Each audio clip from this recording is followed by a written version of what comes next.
and they screwed up the documents.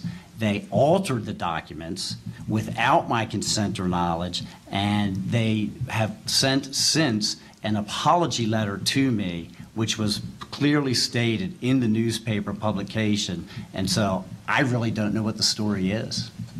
Mr. Olszewski?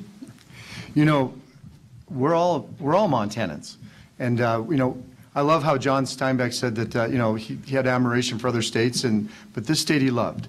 You know, my grandparents came here and homesteaded Blaine County and Judith Basin County, and their neighbors who had been there a generation before, you know, helped them and brought them and helped them to survive the cold winters. You know, we're all Montanans here. Thank you. Mr. Fagg? Well, I agree. You know, Troy is innocent until proven guilty, and I totally agree with that. As an officer of the court and a judge for 22 years, I believe that fundamentally. And so that issue will play out. This issue, though, from Maryland, I think is a different situation. I mean, I've seen it. An inch away from his signature, it shows that he's a Maryland resident, and that's what he's asking for a tax exemption. I think it's a big issue. Matt moved here 15 years ago, so let's get to the bottom of that issue. Yeah, I just want to say something. I've lived in a lot of places, and this is home. I found Montana. This is home. This is where I spend my time. This is where I volunteer for foundations, where I help mentor young professionals in Big Sky and Bozeman, where I help veterans. I'm a life member of the Montana VFW. I'm very connected with my community, with the veteran community, with the people, with the students, with the children of my community. And that is my home. That's where my heart is, and I just want to make that clear. Mr. Olszewski, you've had a campaign, I think it's kind of had a lower profile than a lot of your competitors here, and you certainly had less campaign money. How can you realistically hope to pull this off, to win this? Well, I believe that Representative David Bratt had a lot less money than Eric Cantor in the primary for the House of Representatives in Virginia. If I recall, he spent less than $200,000 and still had money in the bank, and he was outspent 6-1 by Eric Cantor, who happened to be the majority leader, yet he lost. You know, this race isn't about endorsements. It's not about money. It's about the message. And I believe I'm the one up here that has the best message. Mr. Fagg? So, you know, I am so grateful. I have picked up over 1,000 donations from Montanans. I am a fourth generation, and I picked up the endorsements of Governor Mark Roscoe, the late Governor Judy Martz, Governor Stan Stevens, Congressman Rick Hill, Congressman Denny Rehberg, Phyllis Burns, wife of our beloved Conrad. Over 70 people that have served in the Montana legislature endorsing me. I am so grateful. As I'm grateful as I am, I'm asking all the people that are listening or watching, I'm here to earn your support. In fact, I think I've actually picked up more Montana contributions than all of my primary opponents combined. Mr. Downey? You know, I think often about service before self, and I look at what a candidate has done and how have they served and what they've done. And I think that really what makes the campaign is looking back at the track record. What has that person done with their life? What are their skills? How can they solve problems? What have they proven throughout their life? Have they built businesses? Because I have. Have they made payrolls? I have. Have they signed at the dotted line and gone to war for this country? I have. I think the messaging should come up in anything. Who you are, what you've done, what your skills are. Mr. Rosendale? You know, the people of Montana sent me to Helena to reduce spending, and I did. And they sent me to Helena to reduce regulations, and I did. And they sent me there to protect their property rights and their gun rights and the sanctity of life, and I did that as well. And because of that, I've earned the support and endorsement of legislators across the entire state. But not only that, I've got county chairs covering all 56 counties, constituency groups lined up ready to knock on doors and make telephone calls, and endorsements from Senators Cruz, Lee, and Rand Paul. That's what's going to help. All right, Mr. Fagg, what steps specifically are you supporting that would create more middle-class jobs in Montana and the nation? And we're talking about jobs that pay a good living wage with good benefits. Specifically, I'm a proponent of limited government, individual responsibility, the rule of law, private property rights, and incentive-based systems such as capitalism. Those principles will build jobs. It's not government's responsibility to grow jobs. It's the people out there and the incentive-based system that will bring those jobs. Furthermore, if I'm elected, I will put a modernization to the Endangered Species Act and to the Equal Access to Justice Acts. Those are causing crippling problems across our state in the natural resource industry. The forests, the minerals, the coal, and those are good paying opportunities for good paying jobs. I'm also a supporter of the internet. I think we can have a lot of distance businesses operating out of Montana. So those are specific things I'll do to make sure that we have economic prosperity and the American dream for the next generation. In fact, that's why I'm running, because I am concerned about losing the American dream for my kids and your grandkids. Can you expound on what policy changes you would make to the Endangered Species Act? Absolutely. Over in Sydney, they have the WEIR system, and that's being challenged by the radical environmentalists. They want them to do away with that WEIR. That's absolutely preposterous. That is the foundation of the irrigation system over there. It would be crippling to eastern Montana if we lost that. So we need to protect species, but remember that the human species is the most important species to protect. We need to bring balance to that system. Mr. Downing. Well, first of all, I'm the only one up here that's actually created jobs. You know, I've created jobs, management jobs across the country, technology jobs. I'm the only one that's created jobs like that, and I think about that a lot. First thing is get government out of the way, allow businesses to thrive, and start allowing people to create small business. That creates jobs. I think that we've got opportunity for technology here. And just to piggyback on the Endangered Species Act, you know, that is what you get when you send career politicians to D.C. making policy for us. Let's stop doing that. Let's do something different. Mr. Rosendale. When I was 25 years old, if you had a $100 bill and a good idea and a strong work ethic, you could start a company. And now that $100 bill would not pay for your license fee. That is all about regulations, and society is not better off because of them. We've gone through the auditor's office and started reviewing policies and rules and have already had several meetings to reduce those and bring those out of the books, simply because of identifying rules that were there simply to create paperwork that sits on a shelf that no one even reviews. Mr. Olszewski. You know, as your next United States Senator, I'm going to do two things. One is I'm going to continue to work hard with reducing all the regulations that are burdening us as businesses. As a businessman who grew a business from 14 employees to 85 employees, I will tell you that right now what was killing my business was the regulations. Number two, I would also be one of the people telling the story of the Trump tax cuts. Because what it does is allows 100% depreciation, and we need to tell all the business people about that. And when they hire more or buy more equipment, they need more people to run it. Mr. Downing, good evening. You're bringing Michael Flynn in to campaign for you. Of course, as you know, he was forced to resign his position as National Security Advisor and pleaded guilty to lying to the FBI. Why do you see him as a positive for your campaign? I see Michael Flynn as a patriot. This is a man who served this nation for 33 years, 5 years as a combat veteran. I think that he's been a casualty of what's going on in D.C., and we need to stand up for our own, and we need to fight back. The details of what happened there, I don't have all the details, but I see him as a patriot. I see him as a fellow combat veteran. I got to say, I was flattered when he called me and said, hey, you're going to win this primary. I think you can beat Tester. How can I help you? And I said, I would love to have you come out to Montana. And obviously that's resonated with a lot of Montanans. I've seen that across the state of people exciting to meet this American patriot. In terms of the negatives, I don't see that being a problem. I see that he has done amazing things for this nation. He's obviously been through a lot, and he's going to continue serving this nation. And I'm proud to have him here by my side campaigning with me. Mr. Rosendale. It is going to be critically important to have support at the national level to win this race. Jon Tester has raised over $11 million, and while it would be great to think that we can do that right here within Montana, we have 1 million people. So I'm thrilled that I'm able to get to not only have my infrastructure in place across the state, but I do have the endorsements and the support of Senators Ted Cruz and Mike Lee and Rand Paul and the current National Security Advisor to President Trump, John Bolton. and I expect that they will be by my side helping me through this every step Thank you, of the Mr. way. Rosendale. Mr. Olszewski. You know, General Flynn is a patriot. He's somebody who's pleaded guilty to an infraction with the FBI. I'd like to know more details before I could say whether it's an asset or a detriment to the campaign for him to be involved here in Montana. He's a good man. Mr. Fagg. So I'm just so grateful for the Montana endorsements I have received, the 3 former Republican governors, 2 former Republican congressmen, over 70 people that have served in the Montana legislature, and most importantly, over 1,000 Montanans that have supported me.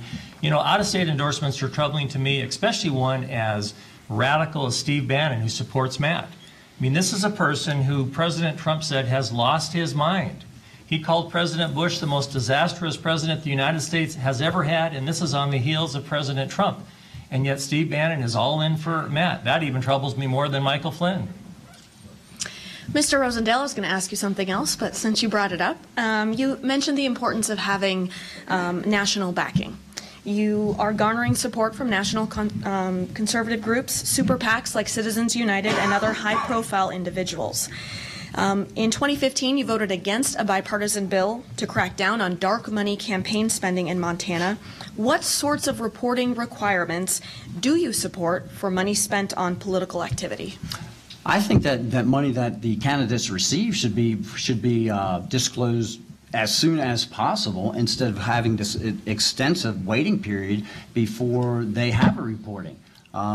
Actually, there's the ability right now for people to collect money as a candidate and basically keep it in the shadows, if you will, until 3 months, 4 months after they've actually received it, which puts us in a position where we don't know where those funds are coming from. I think the disclosure for the funds that a candidate receives should be done as soon as possible. What outside groups do, I think it's going to be very difficult to go ahead and try to regulate that because you have different organizations that have to have the ability to support their organization and to promote things that help them and to oppose things that are going to hurt that organization freely, or else you're basically suppressing free speech. A lot of your financial backing is coming from very conservative national groups. Should voters be worried that you're going to put a conservative agenda above the interests of Montanans? Oh, no. I think that my agenda has been very clearly defined over the last 6 or 7 years that I've served the people of Montana in the legislature and as the state auditor very effectively.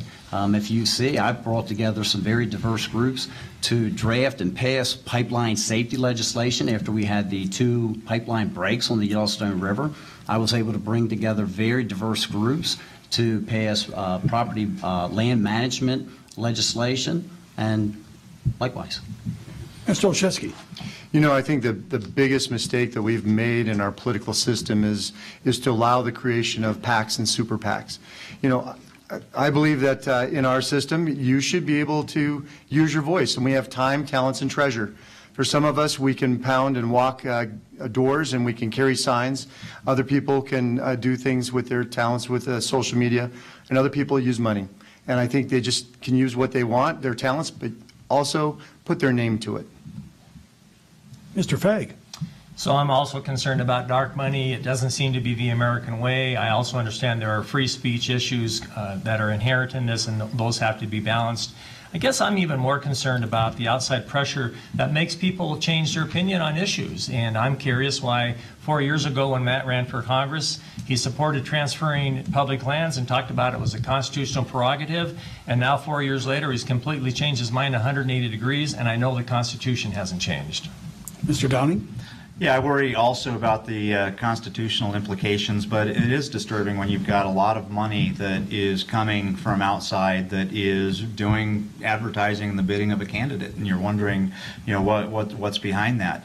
And one of the issues that I've seen is there was a PAC supporting Mr. Rosendale that put some ads there implying that he had support of people who called Mr. Rosendale's campaign to have him taken down, and they said, talk to the PAC. And they're livid and have no idea what to do to get off of those ads that these PACs are putting on TV in Montana. Ladies and gentlemen, you're listening to and viewing the debate between Montana's Republican Senate candidates, live from the Ed Craney studio at the Montana Historical Society Museum in Helena. Our debate will continue after this timeout.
Montana Historical Society Museum in Helena for the Greater Montana Foundation debate between our Republican candidates for U.S. Senate. We continue the debate with a question from Beth Sabo.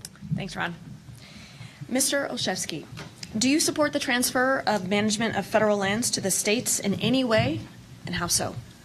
You know, I would support the management or transfer the management of our federal lands to our state. What we know is that here in our state, we should be very proud. Our state agencies are making a profit on state lands, on an average about $3 an acre. Or excuse me, I think it's $9 an acre. And when we look at the federal lands in Montana, the federal government's losing approximately about $3 per acre.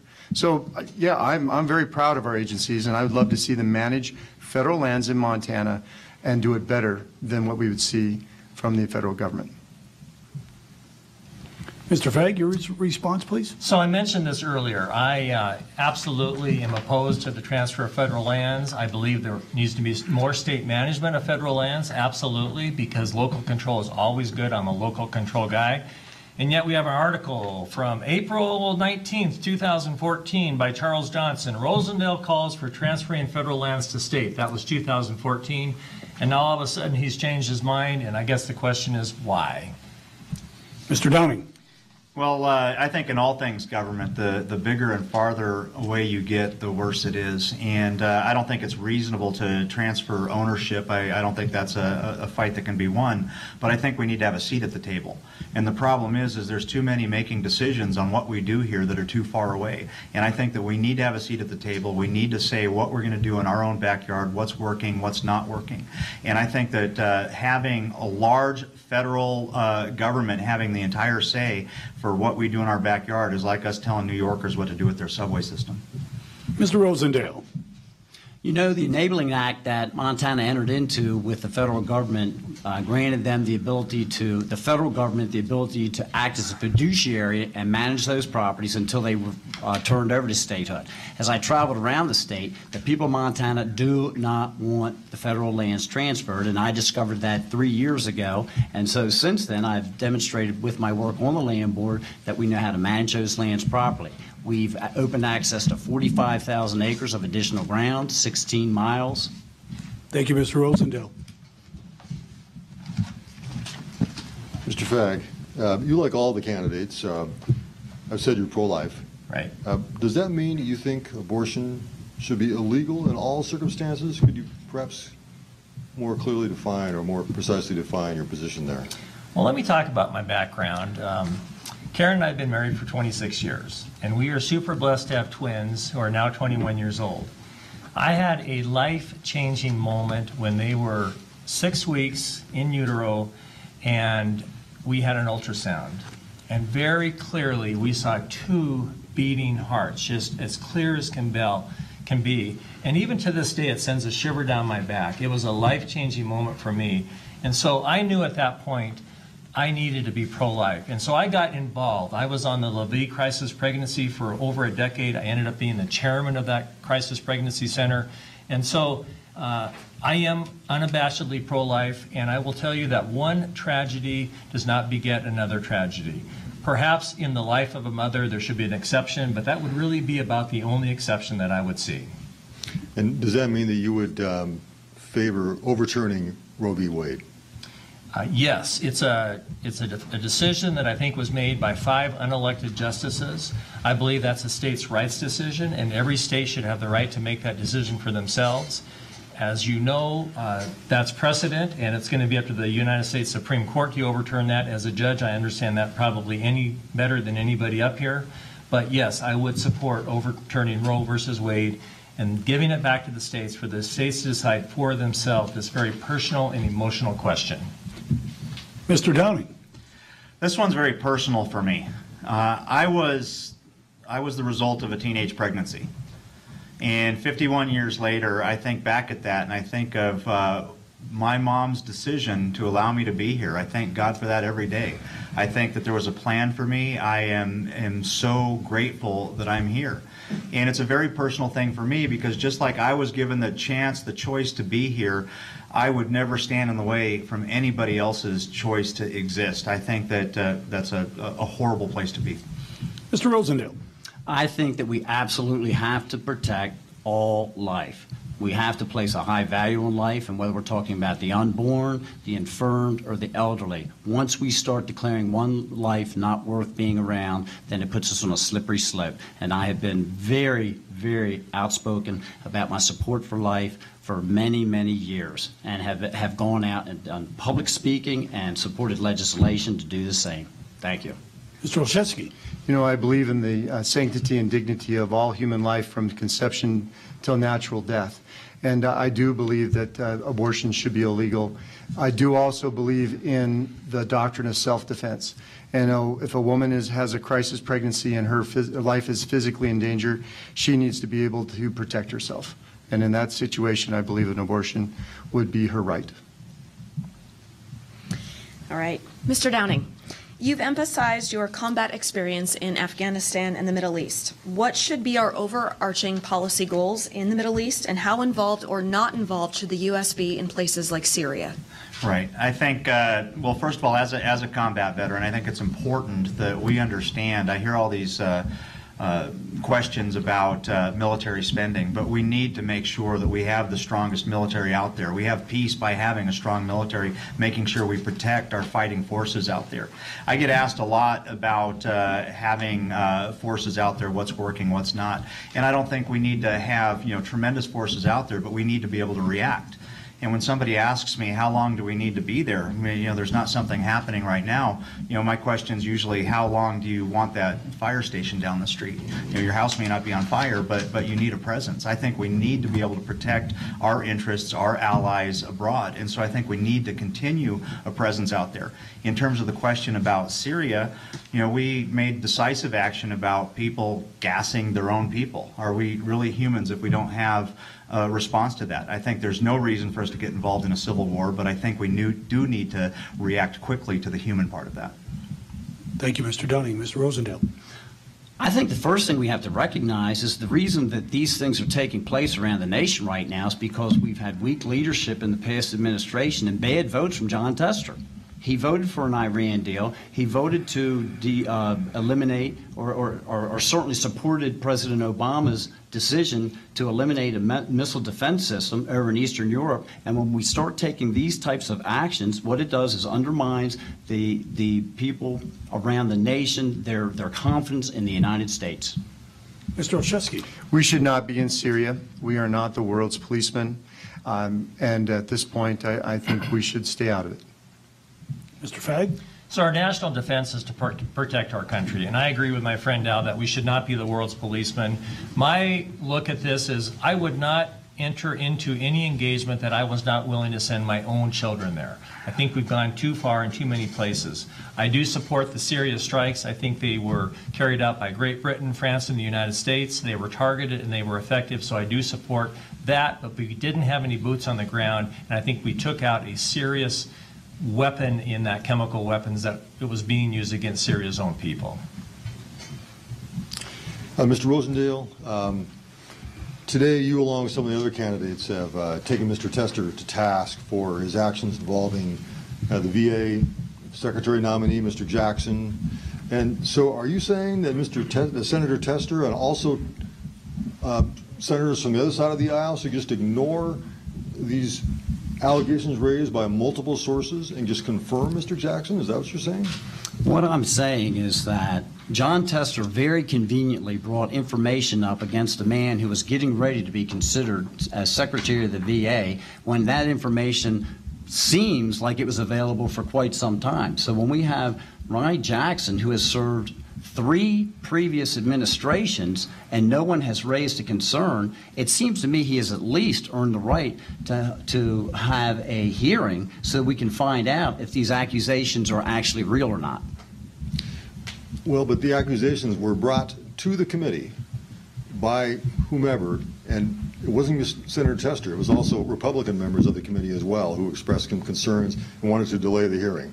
It is my understanding that the information was brought forward and it had not been verified or sourced, and so that is why it couldn't be verified. That is my understanding. Mr. Olszewski. It's a process. And so what we have is our own senator from Montana who bullied a fine man to the point where he decided to pull himself out of the confirmation hearings. In the process, this information should have been brought into the confirmation hearings, and it should have been there, not in the public court, not in the media. This was wrong. Mr. Fagg. So as a judge, I understand how important due process is, which is basically fair process. And I'm going to say no to politics and yes to a fair process. And that's my concern. It looks like Senator Tester has prejudged this man and besmirched his character and his integrity, calling him names such as the Candyman. My solution is, Senator Tester, have him in your confirmation hearings, ask him all those tough questions, see how he answers, and then vote him up or down. But don't prejudge him. That's my concern with Senator Tester's actions. Mr. Downing. Mike, one of the things that you mentioned there is whomever. I think that's a big problem. Stand up and be counted.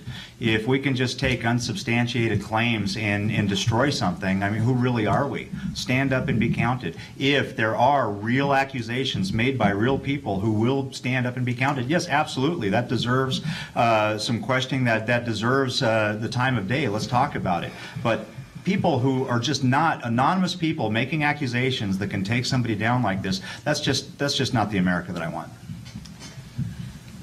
Mr. Olszewski, The problem with healthcare in America, as you've talked about and other candidates have talked about, is that it's unaffordable for many. One emergency can bankrupt a family. Should the federal government be doing anything to reduce healthcare costs? And if so, what? You know, I don't think I've seen anything that the federal government has done to decrease costs in anything that they've tried. In fact, if any process that they've entered into the free market, they've screwed it up. I mean, it's plain and simple.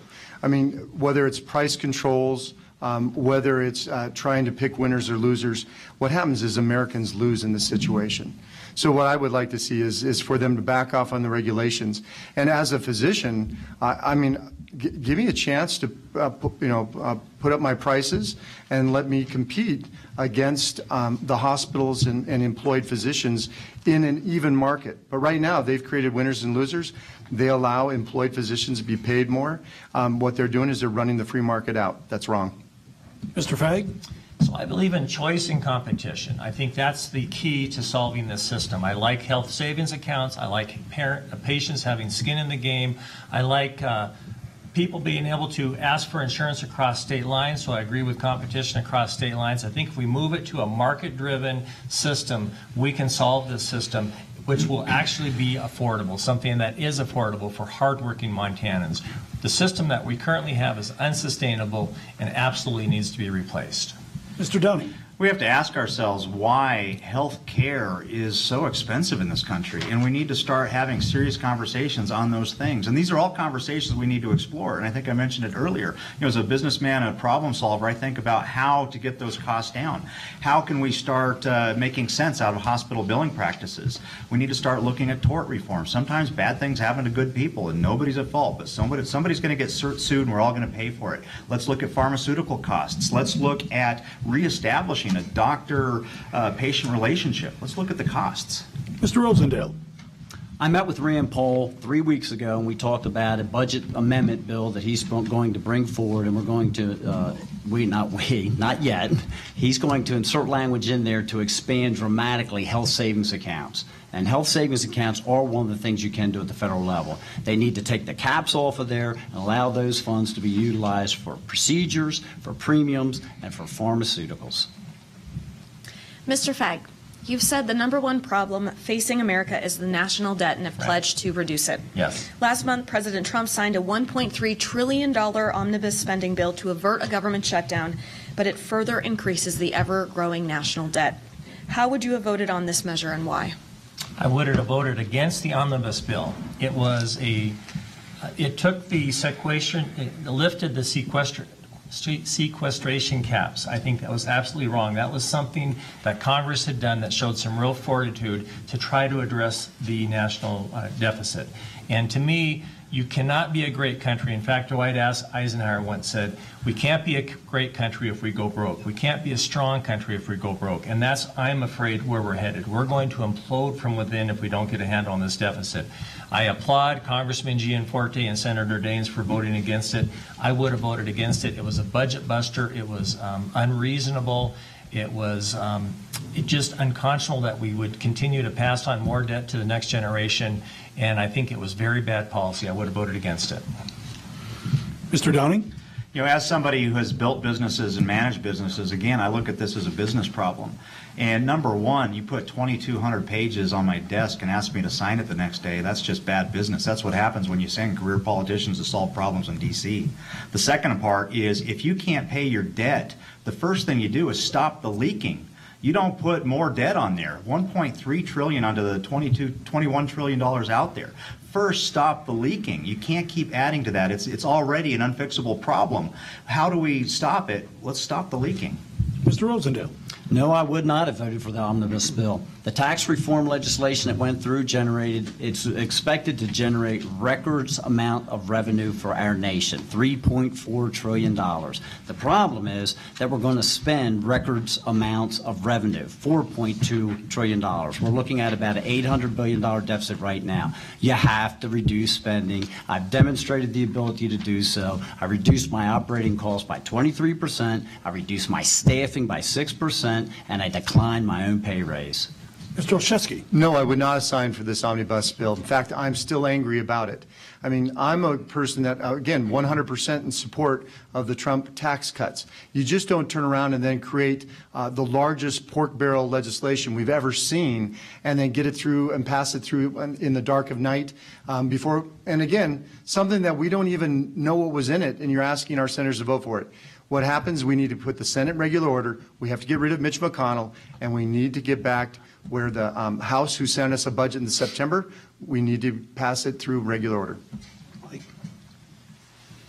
Mr. Downing, Montana's farmers and ranchers stand to lose.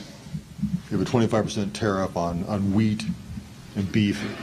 It's put into place by China. I'm wondering if you agree with President Trump's approach to what he says are unfair trade practices in China. And also, I'm wondering if you support the President's increased tariffs on steel and aluminum. Yes, thank you. As the only one up here who is actually has a business that does international trade, I think about tariffs a lot. I actually have a company that manufactures in the United States, and we export across the world.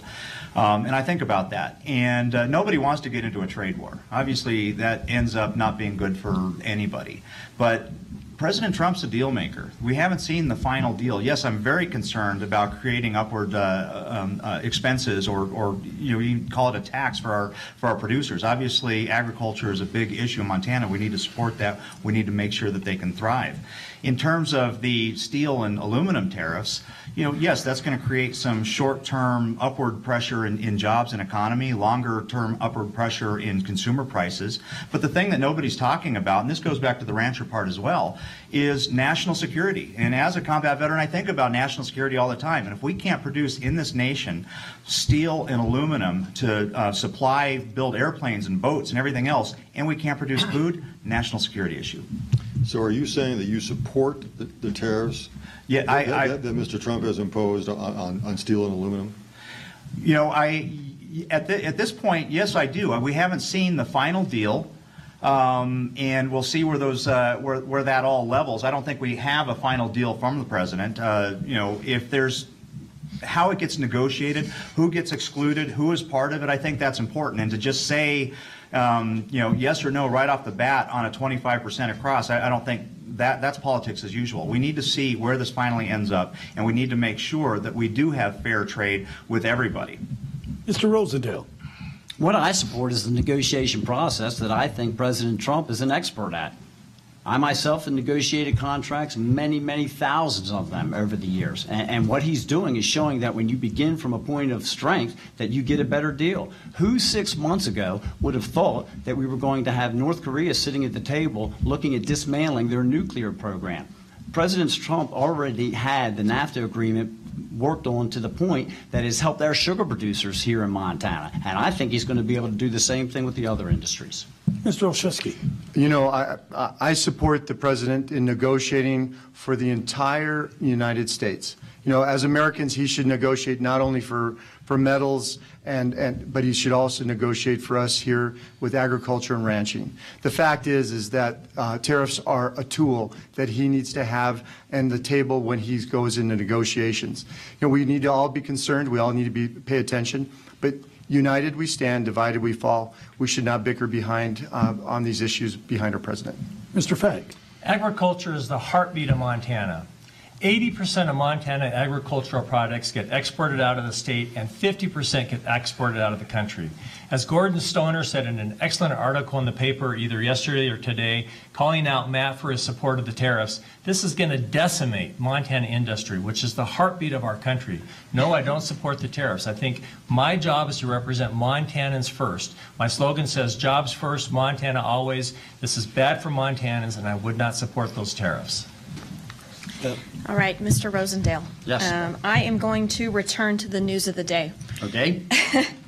A follow-up, a point of clarification. We talked earlier about the attacks on Senator Tester and his handling of the nominee, Ronnie Jackson. Point of clarification, the allegations that were brought forward by veterans. So, you've long said that you are a constitutional conservative. Is it not the job of a U.S. Senator to counter the executive branch to prevent tyranny? Absolutely. Absolutely it is. Is it not the job of a U.S. Senator to fully vet and advise and consent all of the president's nominations? Absolutely it is. And I think that process should have been able to have been played out. And we've got a Ronnie Jackson who was brought forward, and the nomination was brought forward, and he had served 3 other administrations, and then we had information that was brought out that basically had not been verified, had not been clarified before we were able to go through a hearing process. Given our format, I don't have a follow-up, so. Again, yes, it is the legislative branch's job to jealously guard its power and to be a co-equal member of our government with not only the executive branch but with the judicial branch. It just seems that as we're watching, the executive branch and the judicial branch want our job, which is to create law. So in this situation, I think what should have happened is Tester should not have bullied Dr. Jackson. He should have waited for the process. Mr. Fagg. Well, and I agree. It's how it was done. We bring these people in. We put them under oath. We ask them tough questions. We allow them to answer. We do more cross-examination. This is how the process works. It's a due process situation. It's not impugning somebody's character. It's not prejudging them. It's not calling them pejorative names like Candyman. It's bringing them into the committee room and asking tough questions. That absolutely has to happen, but it needs to happen in the courtroom or the committee room and not in the press. Mr. Downing. Unfortunately, I think this is what's become politics as usual. This is what happens when we start sending just bickering career politicians that start using unsubstantiated name-calling to bring somebody down, to create political change without anybody even, like I said before, standing up and being counted. What does it say about us when we allow somebody to just make an accusation in the dark of night, say that you're a bad person, don't say who it is, and bring somebody down? That sounds like a Kafka novel.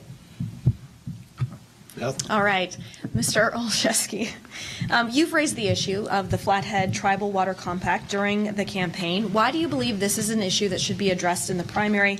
What does it say about you or the other candidates? Well, what happens is that we all say that we're fighting for property rights and water rights, and that's what we do as Republicans. And there is no clearer issue to make a stance on than the Salish Kootenai Water Compact. I mean, in a heartbeat. What has happened is that we've had a constitutional right, which is the water that belongs to the people for our common enjoyment. It's a common property right. And it's been given to a third party without remuneration, without giving it as charity, and without due process. And it was done in an unconstitutional way. The rules of the House were broken, and it was pushed through the House in 2015 by the rules of jungle. We're going to take a break there. The other candidates get an opportunity to respond to that question when we come back. Again, you're joining us here from the Ed Craney Studio at the Montana Historical Society Museum in Helena as we listen to the candidates who would like to be your Republican representative candidate for the upcoming election. We'll continue our coverage in just a few minutes.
Tonight, the Greater Montana Foundation is presenting a discussion and a debate with the 4 candidates that would like to be your representative on the Republican Party for the United States Senate. And this evening, we're continuing our last question. We'll have Beth Sabo readdress the question as we move along to Mr. Fagg. All right, Mr. Fagg, the issue of the Flathead Tribal Water Compact has been brought up during the campaign. I just would love to hear your opinions on the issue in this primary and what you think it says about you or other candidates. I support negotiated settlements when all the stakeholders are at the table. That is better than going to court. However, it's a non-issue, because I'm not going to carry the bill and I'm not going to push the bill when I'm back in D.C. I know there's too much consternation across Montana about that. When I go across Montana, I want to talk about the issues and address the issues that Montanans are concerned about: economic prosperity, the immigration issue, the healthcare issue, jobs for their kids. Those are the issues that I'm going to take with me when I go back to D.C. Mr. Downing. You know, I didn't have a seat at the table during all these negotiations, and obviously there's been a really hot topic. And you know, I'm a problem solver, and I look at problems, and I look at what happens with the status quo and what we need to fix. And I look at the millions of dollars spent on litigation. That's not good for any of us. I look at all those problems and the thoughts of having continued litigation. And then on the other hand, I hear the questions about how it was negotiated, what the constitutional issues are, and I want to hear that. I need to have a place at the table. We need to discuss that. If it deviates from the Constitution, then I'm not willing to do that. Mr. Rosendale. I was the majority leader in the Montana Senate when this bill came through, and it was very contentious and did not have support across the spectrum, if you will. What we have there is a flawed document, and I think it needs more work. We had other water compacts come through that had nearly unanimous support from the legislature. It was very easily signed into law. It had nearly unanimous support across the communities that it was going to affect, and I think that we need to continue to work on this document so that we can achieve the same thing. Mike? Mr. Fagg, I'm wondering if you're concerned about the growing inequality of income in the United States. We have the top 1% of the nation controlling more and more of the wealth in this country, while wages for the average person have been pretty stagnant. Do we just accept that, or is there steps that you would support to address that problem? I am concerned about it, but I don't think government intervention is the answer. I think a incentive-based system is the answer. That's why I support limited government, individual responsibility, the rule of law, private property rights. Those are the things that are going to drive our economy. If we can get the economy up to 4 or 4.5%, all of a sudden that rises everybody's boats.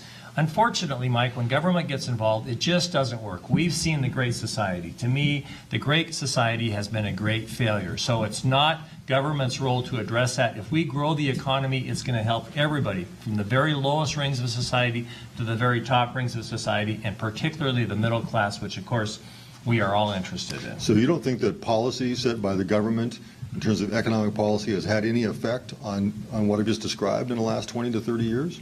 You know, honestly, when you talk about the Great Society, I actually think it's had a negative effect. We've developed this codependency on government, which I think has been very detrimental to our American psyche and the American esteem and the American dream. So I'm very concerned about some of the government policies of the last 20 or 30 years, which you just mentioned. Mr. Downing. You know, this is a great country. And we've all got equal opportunity. We may not all have equal results, but you know, I built the American dream. I grew up in a poor family.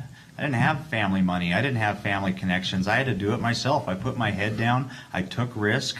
I had some luck, and I built the American dream. And I want to see the government getting out of the way of my kids, your kids, our community's way. Allow us to thrive, to build that American dream. And like I said, we all have equal opportunity. We may not have equal results. Mr. Rosendale. I think the tax reform legislation is a perfect example of what the government can do to spur the economy on. And that is just to simply get out of the way. Not only did we have a reduction in taxes and we are seeing an incredible spur and growth in the economy, but also it gave businesses, small businesses, the ability to make a major purchase and expense it out in 1 year instead of depreciating it out over many years. And that is how you grow it. That, reducing regulations, that is how we will grow the economy. Mr. Olszewski. You know, I have been very concerned about inequality in wages as we go along. And the truth is that federal regulation has suppressed our wages. It's caused an acceleration of what we pay in health care. And as a result, that is a benefit that also pushes on our wages. You know, the Trump tax cuts have done something. It's gotten the government out of the way. And what we're seeing now is we're seeing that companies are bringing up their own minimum wage themselves, even up to $15 an hour. So this is the right way to do it. Government out of the way. Mr. Downing, President Trump is being investigated for Russian interference in the 2016 election. He faces allegations of an affair with a porn star and has historically low job approval ratings. Will you continue to embrace the president during your campaign, or are you at all concerned that he might be viewed as a liability? I want to be clear on one thing.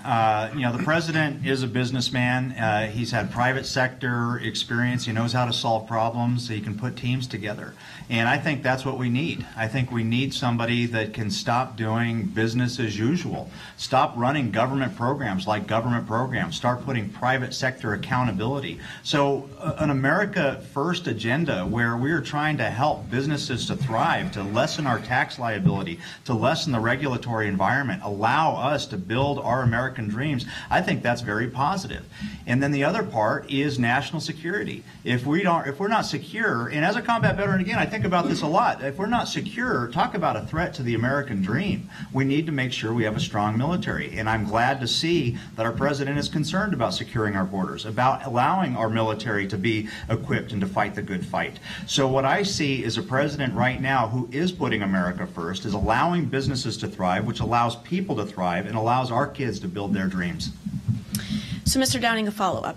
Outside of negotiating skills and being a strong business leader, the president is consistently making headlines for various allegations. Is there anything that he has done over the past year and a half that you viewed as a liability? What I see are the strengths of the president. I see a man in control. I see a businessman. I think we need to have more people that have business experience in government. In terms of how that affects us, it's very positive. Look at the president's policies and what they've done for this nation, and that's what I'm focused on. I'm looking at markets going up. I'm looking at unemployment going down. I'm looking at consumer confidence going up. I'm looking at illegal border crosses going down. I think that that's all good for America, and that's what I'm focused on with the president, what he's doing for America. Mr. Rosendale.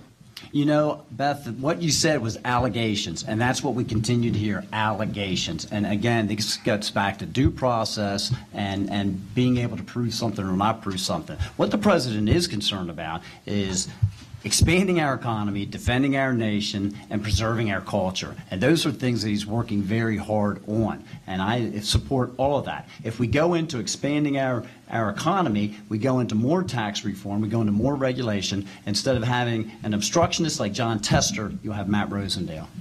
Mr. Olszewski. You know, let me be perfectly clear. Since I was born in 1962, there has never been a president that I could say is my moral compass. So let me repeat that. There's never been a president that has been, could be, or has been my moral compass.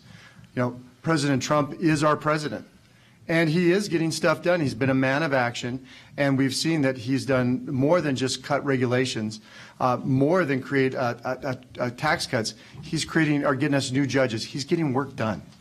Mr. Fagg. So I also like the tax reform package. I like the less regulation. Appointing Judge Gorsuch to the Supreme Court was an absolute home run. In fact, I'd call it a grand slam. He'll be there for the next 30 to 35 years, God willing, applying the law, not making the law. My job is to do what's best for Montanans, and my strategy is jobs first, Montana always. I will stand up for Montanans first. That's why if I don't support one of the president's policies, such as the tariff, because it's bad for Montanans, I'll stand up to him. But I go back to support the president generally. Mr. Rosendale, I know you're a very strong supporter of the Second Amendment and gun rights. I'm just wondering, are there any sort of reforms that have been talked about that you would support? And I use reform in kind of a loose term, in terms of, like, you know, banning bump stocks or saying that certain people should not be allowed to own guns, if either by age or because of their mental health or because of their something in their background, or possibly background checks at universal background checks at gun shows as well. Any of those things do you support? Are you just a big no on all that stuff? And if you are a big no, I'm just wondering if you have any concerns about what we're going to do about gun violence in the country. The big problem about gun violence in the country, Mike, I think we've seen two things that are a common thread in each and every one of these incidents, and that is it happens at a gun-free zone, and there's always mental health issues combined with it. What you'll see is the work that I've done in the auditor's office is to work on getting parity for mental health treatment on the same level as physical conditions, and I think that that is critically important to make sure that we address mental health issues. We have to get treatment early and often for people, and what we've seen in the past, especially in the most recent incident down in Florida, is law enforcement had 30 opportunities to stop that from happening, and they didn't do anything about it. It slipped through the cracks. We've got to take a more aggressive approach on mental health issues, and that's going to help us. As far as banning any type of weapon, if you ban a weapon, a certain type of manufacturer, you can change one little component and then continue to make it in a different form or fashion, and I really don't think that that would achieve anything. Mr. Olszewski. You know, a firearm is a tool, and it becomes a weapon when someone uses it for evil. Same is said with a baseball bat, a knife. You know, so what we have is we have to do issues or deal with the people that want to cause evil. And the truth is we have laws that will take your weapons away if you're a felon and if you have mental health issues. What we need to do is enforce our current laws. Mr. Fagg. I'm a strong believer in the Constitution. I'm a strong believer in the Second Amendment. Shall not be infringed is very clear. I'm supported by David Keene, former president of the NRA. As a judge, I know the problems go much deeper. It's a sociological problem. It's a mental health issue. Criminals do not pay attention to laws. I can't tell you the number of women that have come in for an order of protection and said, oh, now I'm safe. And I said, no, you're not. You still have to be very, very careful. And so this problem goes deeper than a Band-Aid approach of outlawing certain weapons. It's a sociological issue. It's a mental health issue. Mr. Downing. You know, my very first job as a teenager was working at a trap and skeet range, and you know, I was a competitive shooter and an avid hunter, and I hear a lot of talk about the Second Amendment and trying to ban guns that you don't need for hunting or shooting targets, but that's not what it's about. Second Amendment is about standing up to tyranny, and I am a strong supporter of that. The other part of that is if we start deviating from that, we're deviating from the Constitution. The farther we get away from the Constitution, the more problems we create. We're not solving anything. And just to be really clear, I'm not going to Washington for more regulations. I'm going to cut them. All right, Mr. Olszewski, you and all of you up there have talked about the high cost of prescription drugs. So pretty simple, what do you do about it? Well, first of all, we have to take away the favored status of pharmaceutical companies. I mean, they were the first at the table when Obamacare was created. And they said, if we can be at the table, we'll help you get through it. We don't want to be on the table. And as a result of the way the regulations in Obamacare have been placed, what we've seen is that pharmaceutical companies have been able to raise their rates on generic drugs, you know, anywhere between 10 and 20% a year. And that's unconscionable. We have to be able to stop that. So one of the first things that we have to do is take away that favored status. We have to make sure that the regulations are such that it allows brand name drugs to become generic, because we're seeing a lot of hurdles that protect drugs. We also have to make sure that we are not the people that finance research and development for the world. You know, if it's $50 for a tablet of medicine here in the United States, it should be no different anywhere else. Mr. Fagg. To follow up on what Al said, you know, I believe in competition. I believe in market systems. We need to let those systems work. The pharmaceutical lobby is the biggest lobby in the United States. If you looked at how much money John Tester has received from the pharmaceutical lobby, it would shock you. And that's the problem. They are beholden to lobbyists. So we need to allow competition to work. We need to allow market systems to work, and those prices will start to come down, to tag along on what Al said. Mr. Downing. I used to I was a research scientist, and one of the projects we had was doing research for Merck, one of the pharmaceutical companies, and we were doing interfaces for molecular modeling. But the part that was interesting about is how much money went into that, and how much work we had to do to actually do that, and how much they had to protect. Right now, it's tremendously expensive, but the United States of America is paying for research and development for the rest of the world. Why are we not demanding most favored nation status? Why are we not demanding the rest of the world to pick up that part of the tab? Mr. Rosendale. If you would see a schematic of where a pill travels from the time it is manufactured until it goes into your mouth, it looks like the back of a laptop computer. It's amazing, and there's money that is attached every step along the way. You've got pharmacy benefit managers that are receiving the benefit of rebates that manufacturers are putting out there, and the consumer's not receiving that benefit. We're doing a study right now. We must get transparency into this system. Mike. Mr. Fagg, we talked last time about income inequality. I have a related question. I'm wondering, what do you think is an acceptable minimum wage for the country? I think the current minimum wage is acceptable. I think it works. $7.25. If that's, I believe that's what it is, and yes, I think that's right. You know, at the end of the day, Mike, you can raise the minimum wage, but you're just going to take jobs away from hardworking people. My wife's family has a restaurant in Anaconda. Many of you have heard of it. It's called Barkley 2. It's a family restaurant. It's absolutely some of the best food that you can get in Montana. But they're having a hard time making it, and they're paying the minimum wage. And then if you increase their minimum wage on those servers, on the cooks, on the dishwasher, then all you're going to do is say to Sandy, who runs the operation, I can't hire as many people. And so you're actually taking away jobs from those people that you are trying to help. So no, at this point, we have a system to increase the minimum wage. I would not favor jumping it to, you know, some people say $15 an hour. That's actually going to hurt those that it's intended to help. Mr. Downing. You know, as a businessman, I think about those costs, and as somebody who's had a prior career in technology, I think of what the consequences are going to be. And I think that we start meddling with minimum wages, we're going to have unintended consequences, and we're going to start seeing jobs being lost to technology. We see that happen right now in traditional jobs where kids are working, you know, their first job out of school that are now kiosks. So what's next? I think the more we play with that, the more problems we create, and I think we need to leave it alone. Mr. Rosendale. When the Bakken oil boom was taking place over in eastern Montana and western North Dakota, the minimum wage in Sidney, Montana was $17.50 an hour. And you had people that were walking away from the jobs because they could go in the oil patch and make $125,000 a year. The beautiful thing about that is it wasn't set by the state or the city or the federal government. What we do have is it has now returned to a normal wage because the oil boom has slowed down. Let the market work. Mr. Oshesky. The appropriate wage is the one that the employer is willing to pay and the employee is willing to take, and work it out through that negotiation. We're watching it right now in the Flathead Valley. The fact is that minimum wage is much higher than what the government says it's supposed to be. And the reason is because we have a great economic growth situation.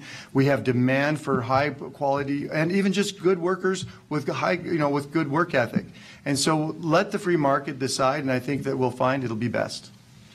Mr. Downing, many parts of the nation's infrastructure are in disrepair, from roads to telecommunications to schools. Should we have government investment to reverse this trend, and if so, how do we pay for it? Yes, we need to invest in our infrastructure. And one of the businesses that I've been involved in is we had a commercial real estate business where we bought cash flow real estate across the country. And deferred maintenance is always an issue. If you don't start taking care of that, your expenses get worse and worse and worse until they're almost insurmountable. And so we need to invest in our infrastructure.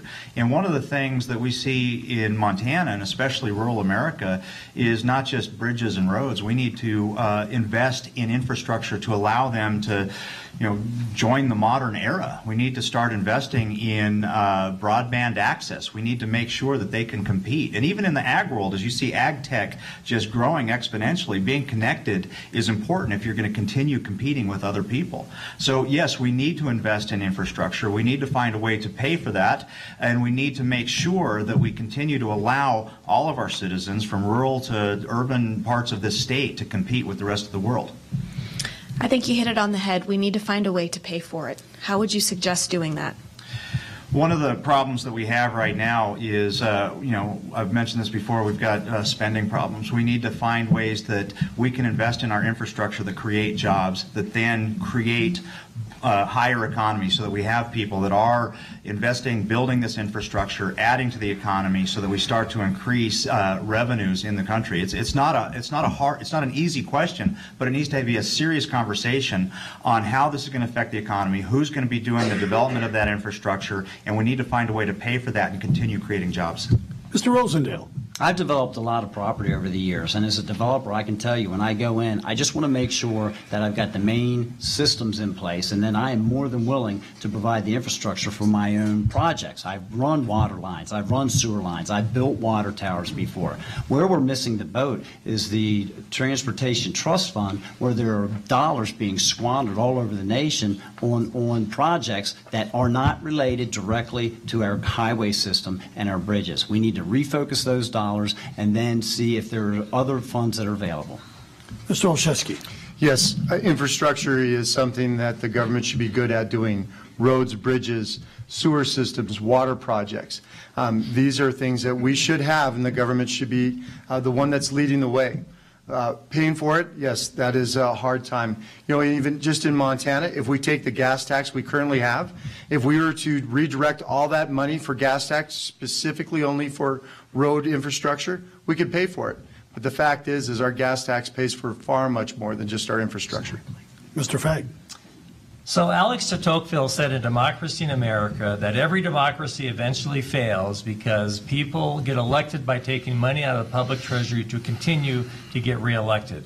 And that's exactly what the last three speakers have said. Yes, we should have infrastructure. I can say that too. The question is, how do you pay for it? The way you pay for it is to grow the economy. Under President Obama, we had a 1.5% to 2% growth. Under President Trump, we're up to 3.5% growth. If we can get to 4 to 4.5% growth, all of a sudden there is revenue to pay for it. Thank you, Mr. Fagg. Final question. Mr. Rosendale, I know you're a strong supporter of the GOP tax cut bill that passed last December, as is everybody here on the stage. I'm just wondering, how and when specifically are we going to know that it's working and will continue to work? And I'm wondering what must we cut to avoid running up even larger deficits? Well, first of all, the GDP is growing at a faster rate, and I think that that's a demonstration that it is actually working. And it's my understanding that they have estimated that we're going to generate record amounts of revenue at $3.4 trillion. That's my understanding. So if that is the case, then clearly that's going to work. Again, not only do we have reductions in the rate of taxation, but we've also accelerated the ability for people to take those expenses so they can make a major purchase and they can expense that out in 1 year instead of depreciating it out. That's also going to drive the manufacturing. So that is a big thing. Where you can cut? Everywhere, Mike. There's absolutely no department or agency that cannot withstand reductions in spending. The Veterans Administration and the military and defense can redirect funds. There's a lot of funds that are being misused. We see buildings that are being constructed and we're not staffing them properly, although John Tester would like to say he's done a tremendous job. Mr. Olszewski. I guess the easiest way to say that is that we'll know by watching what the national, not only our gross domestic product goes up, but really our gross national product is the one that's going to be really the most important one to watch. We're going to watch what the revenues do here. It's estimated that in Montana we'll get $750 million a year back into the pockets of Montanans, and we'll see a net bump in our general fund by $5 million a year. So that's good for Montana. Mr. Fagg. I was an economics major in college, and I believe that the tax cuts will pay for themselves, and they will actually garner more money than they cost over the 10 years because of the growing economy. I absolutely believe that will happen. We talked about spending. I said it, I'll say it again. We need to cap spending. I think if we do that, the 2019 budget at 18 levels, then we are going to have a balanced budget in about 3.5 years. George Will said, when you're in a hole, the first thing you do is stop digging, and that's what we need to do as a country. Mr. Downing. John Tester voted against that tax bill, those tax cuts. You know, we're all better at spending our own money than the government. I think that's been proved in all things government. Like I've said before, the problem with government programs, they're all run like government programs. I'm happy we have a win. I think that'll stimulate the economy. I think that we'll all be better for that. But what I think about that's still missing is the complexity in the code. We have not done anything about that complexity of the code.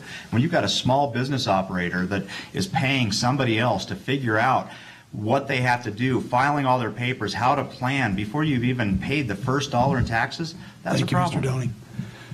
That concludes the question portion of our debate tonight. Now we ask each candidate to take 60 seconds and tell why Montanans why they should vote for you.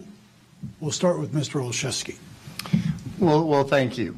I mean, if you take the strengths of all the candidates on the stage and wrap them into one, that's me.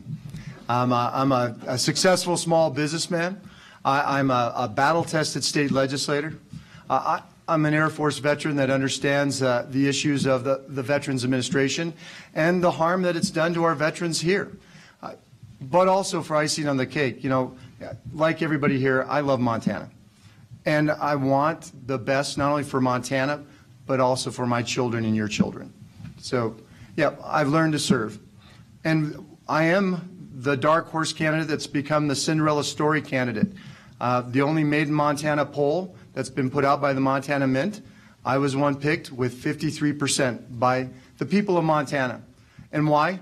It's because I'm one with a message. And it's a positive message. And I'm going to fight for Montana, and I'm going to take our conscience and take it to Washington, and we'll fix it. Thank you. Mr. Fagg. The reason I'm running for this office is because I love our country and I love my children. And I'm afraid my children are not going to have the opportunity for the American dream that we've had. I'm a fourth-generation Montanan. I'm a district court judge for 22 years. I served as a Republican in the legislature prior to that. I've got the Montana endorsements, I've got the Montana roots, and I've got the Montana support. As I've mentioned, over 1,000 Montanans have supported me in this race. I've received more Montana contributions than all of my primary opponents combined. That's what it's going to take to defeat Senator Tester. The issue that every Republican has to ask is who can defeat Senator Tester. As Mark Roscoe said when I asked him for his endorsement, he said, Russ, I was the RNC chair. I don't get involved in primaries, but I'm going to endorse you because I believe you will make an excellent senator and you're the only one who can defeat John Tester. That's the question that Montanans have to ask. Who can defeat John Tester? Who will take the issues to him in a factual and respectful Thank you, way? Mr. Fagg. And it will be myself. Mr. Downing. Yeah, I'm very different than anybody else up here. And I've built the American dream. I'm proud of that. And I have proven that I will put my life on the line to fight to protect that. Now, I want to just look at the beginning. I built that American dream. I'm the only one that has created jobs in multiple industries nationwide. I've been at the leading edge of technology. I was with Yahoo from a company that I started myself. I built a nationwide insurance company, a nationwide commercial real estate company. I have a manufacturing company that does export, that we export around the world. So I've got that experience. I've got the business experience in a very broad base.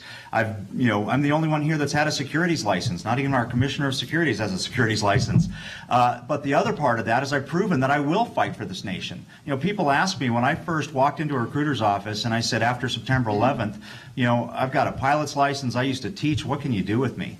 I signed at the dotted line. I went into a combat search and rescue squadron. We don't have a single person representing Montana that's been in a combat zone or a person running other than me. Mr. Rosendale.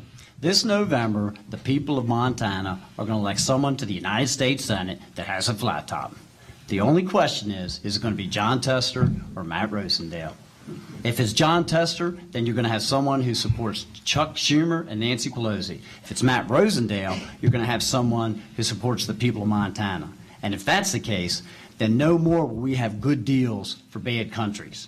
And no more will we have tax reform voted against while he votes for himself to have bonuses for his offices. And no more will we have someone who puts the interest of illegal immigrants before the interests of Montana children and our nation's military. And no more will it be Obamacare for us and special care for him and no care for our veterans. I thank you for your continued support, and I'd appreciate your vote in June.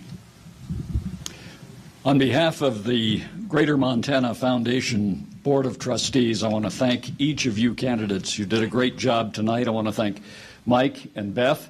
Ron, thank you for moderating. We appreciate our live stream and our broadcast audiences tonight and those in the studio here at the Montana Historical Society. We also appreciate those who helped make this program possible, the staff of the Historical Society and Studio 19 Productions. We hope that you have found this program to be informative. We hope that you'll join us for the Democratic congressional primary candidates in a week.